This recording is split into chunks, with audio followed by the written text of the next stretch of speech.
네, 이번 시간 316페이지 자기주장 행동부터 이어나가도록 하겠습니다. 저희 그 앞전 시간 갈등, 협상 이런 거에 대해서 배웠었고요. 협상이라고 하면 토론을 통한 타협이라고 했죠. 그래서 상대방이 하나의 이슈를 가지고 서로 합의점을 찾아가는 과정을 협상이라고 했고, 이 협상이라고 하는 건 분배적 협상과 통합적 협상으로 나눠볼 수 있겠다라고 얘기를 했었고요.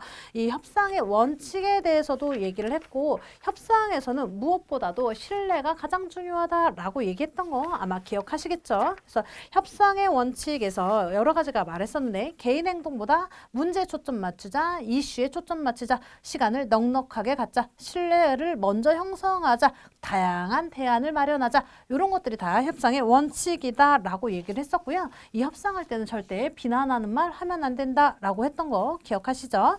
그리고 갈등이라고 하는 것은 뭐였었어요? 갈등이라고 하는 것은 결국 인간 활동이나 관계 형성 과정에서 둘 이상의 행동 주체 사이에서 발생하는 대립이나 분쟁, 불일치 등을 우리는 갈등이라고 얘기를 했었는데, 이 갈등이 생기는 이유가 개인적인 갈등, 나 혼자만의 갈등, 내 스스로의 문제 때문에 발생하는 개인적 갈등, 개인 간 갈등, 집단 간 갈등 이렇게 나눠볼 수 있겠다라고 얘기를 했었어요. 근데 집단 간 갈등의 원인과 관리 방안에서 갈등의 원인을 뭔지 알아보고 그거에 대한 대응을 마련해야 되겠다라고 말씀을 드렸었고요. 집단 간 갈등의 순기능과 역기능에 대해서 말씀을 드렸었어요. 그래서 순기능과 역기능에 대해서 굉장히 중요하니까 꼭 기억하자라고 얘기를 했었거든요. 갈등의 순기능이다라고 얘기한다면 문제를 정확하게 인식하게 함으로 인해서 조직의 발전과 쇄신을 가져올 수 있게 한다라고 얘기했던 거 기억하시죠? 그리고 활동력의 증가, 혁신 풍토 조성, 도전적 분위기 상승, 다양성과 창조성 증가 이런 걸 통해서 조직의 안정성, 생산성, 충성심, 내적 응집력 이런 것들이 높아질 수 있다. 이것이 갈등의 순기능이다라고 얘기했던 거 기억하실 거예요. 그리고 또 하나 말씀드렸던 게 스트레스는 항상성이 파괴되는 걸 스트레스라고 하는데, 스트레스는 무조건 나쁜 건 아니다.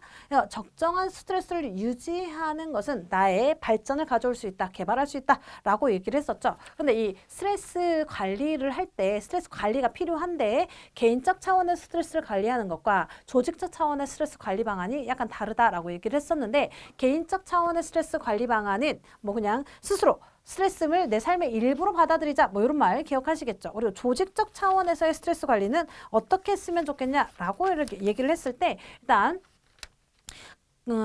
직무 분석과 직무 설계를 통해서 적재적소에 배치를 한다면 스트레스를 조금 덜 받게 할 수 있겠다.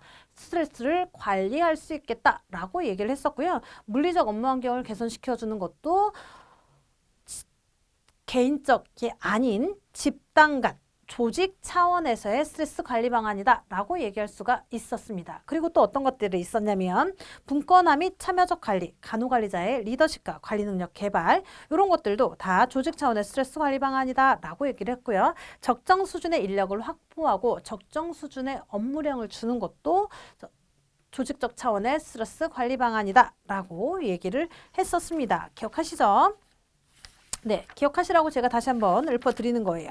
그리고 저희는 이번 시간에는 주장행동으로 넘어갑니다. 주장행동이라고 하는 것은 키포인트는 이거예요. 내가 원하는 것을 상대방한테 말할 건데 정확히 말해야 돼요. 내가 뭐 이래가지고 이게 아니라 상대방이 불쾌하지 안 하는 공손한 태도, 예의를 갖추어서 내가 원하는 것을 정확히 전달하는 것을 우리는 주장행동이라고 얘기해요. 그런데 여러분들 살면서 주장행동 얼마나 하고 있을까요?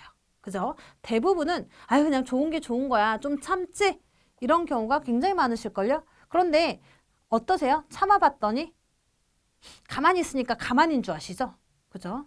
그냥 가만히 있으니까 뭐 해도 참고 이래도 참고 내가 양보하고 막 이러니까 가만히인 줄 아시잖아요. 가만히 살가만히는 움직이지 않잖아. 가만히 있잖아요. 그래서 가만히 있으니까 가만히인 줄 알아. 그러니까 막 속에서 분노가 이글이글 차오르죠.